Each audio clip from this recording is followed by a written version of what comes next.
Je m'appelle Silver Jarosson, j'ai 27 ans et je suis peintre contemporain.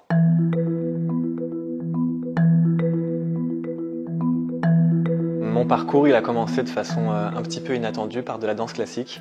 J'ai une formation en fait de danseur à l'école de danse de l'Opéra de Paris, ce qu'on appelle les petits rats. Alors ce qui s'est passé pour que je fasse maintenant de la peinture à partir de la danse, c'est que je me suis gravement blessé et il y a eu pas mal de complications médicales derrière tout ça et il s'est avéré que je ne pouvais plus jamais redanser, non seulement sur le moment, mais même dans le futur. Et petit à petit, avec les années, la peinture s'est imposée pour moi comme en quelque sorte une façon de danser autrement. Je me suis rendu compte qu'effectivement ça me permettait de retrouver un certain nombre de sensations et de souvenirs que j'avais de la danse, du mouvement, de la concentration, de la musicalité.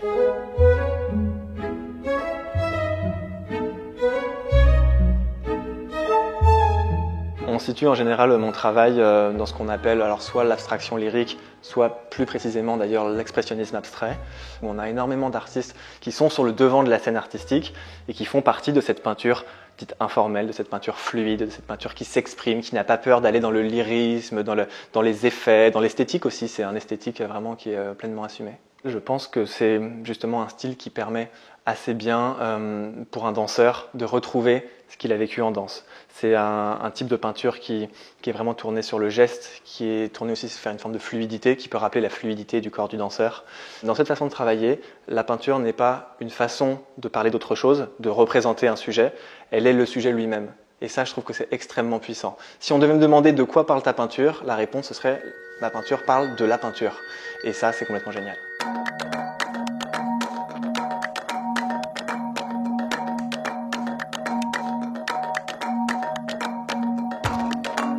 Alors ma façon de travailler, elle a pas mal évolué ces dernières années, au fil de mes propres évolutions, mes propres recherches. Initialement, ce que je faisais, et ce que je fais toujours la plupart du temps, c'est que j'utilise de la peinture acrylique, très liquide pour justement qu'il y ait du mouvement. Et donc il se crée une sorte de chorégraphie où je vais mettre en mouvement la peinture pour créer des formes.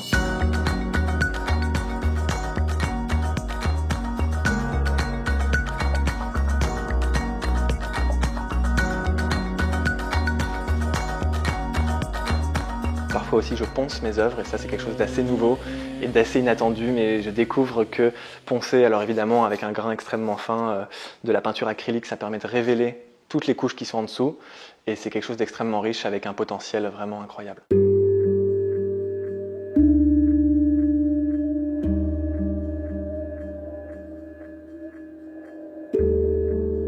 Pendant beaucoup d'années, j'ai travaillé vers une épuration du geste, essayer un petit peu d'isoler un mouvement et de le rendre le plus parfait possible seul.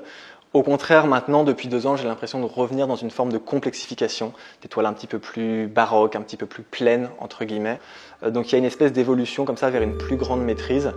Et puis sur le plan purement technique, effectivement, je travaille plus de la même façon, puisque maintenant, notamment, j'utilise la peinture à l'huile et le ponçage.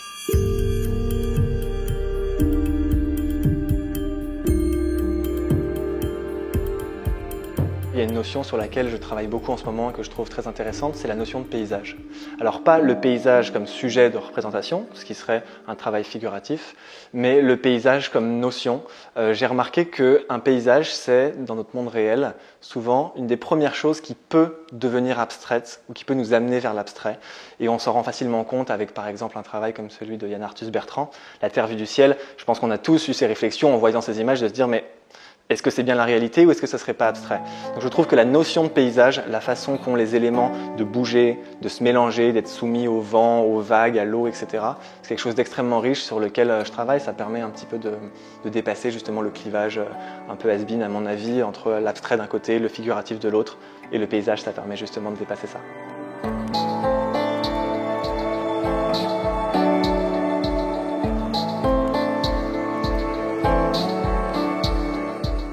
C'est très difficile de savoir vers où on va. Moi, je me ressens comme en permanence avec un chemin derrière moi et un écran de fumée devant. On avance complètement à tâtons.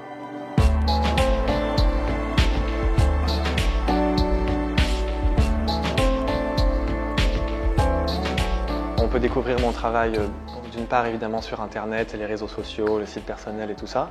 J'ai aussi un livre qui est sorti cette année aux éditions Marcel qui s'appelle Genèse et gestes et qui a été écrit par un critique d'art, Jean-Louis Poitvin, et qui détaille de façon à la fois, je trouve, très approfondie, mais parfaitement prenable pour un béotien, j'allais dire, un certain nombre d'aspects de mon travail, et c'est très illustré aussi. Je m'intéresse beaucoup au travail d'Olivier Debré, et je suis en train de travailler sur un projet qui tournerait effectivement autour de l'œuvre d'Olivier Debré.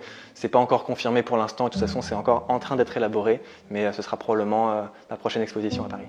Et puis le reste du temps, eh ben, j'expose en galerie, et quand j'expose pas en galerie, on peut aussi découvrir mon travail à l'atelier puisque j'organise des visites.